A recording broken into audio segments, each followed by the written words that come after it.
Fl-istess ġimgħa li l-anzjani Maltin bdew jirċievu żieda fil-pensjonijiet, il-kap tal-Partit Nazzjonalista Adrian Delija qal li l-Prim Ministru Joseph Muscat irid l-anzjani jmutu biex jagħmlu post għal ħaddieħor.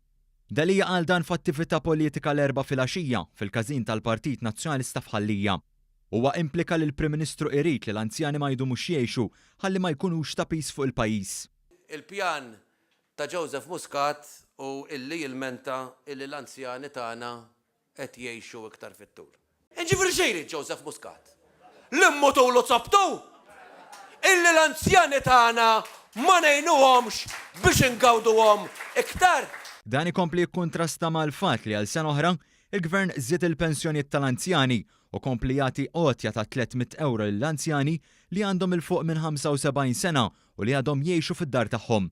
Adrian Delija kompla juri kemmu l-bot mill-verità meta stqar li dan il-Gvern m'għamel xejn fil-qasam soċjali. Falla fil-qasam soċjali. F'6 snin f'dan il-qasam il-Gvern ma għamel xejn. Labour did nothing. Dan meta fl-istess jum il-Gvern issiġilla ftehim li permezz tiegħu se jinbnew 500 appartament ġdid għal skop ta' housing soċjali li se jiżdiedu ma' aktar minn 600 appartamenti ieħor li diġà beda x-xogħol fuqhom.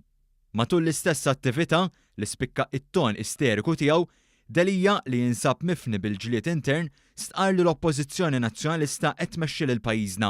Min qed jipprova imexxi lil pajjiżna anke mill-Oppożizzjoni. Fis-stqarrija, il-Partit Laburista saħaq li bil-mudell ekonomiku ta' dan il-Gvern qed jiżdied biss iċ-ċekk tal-pensjoni. Dan fil-waqt li fil-passat taħt mexxija nazzjonalista kienet l-età tal-irtirar li żdiedet.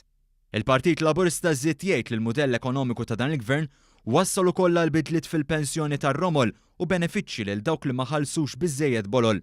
Bil-mudell ekonomiku ta' Delija dan kollu jkun meddet saħaq il-Partit Laburista.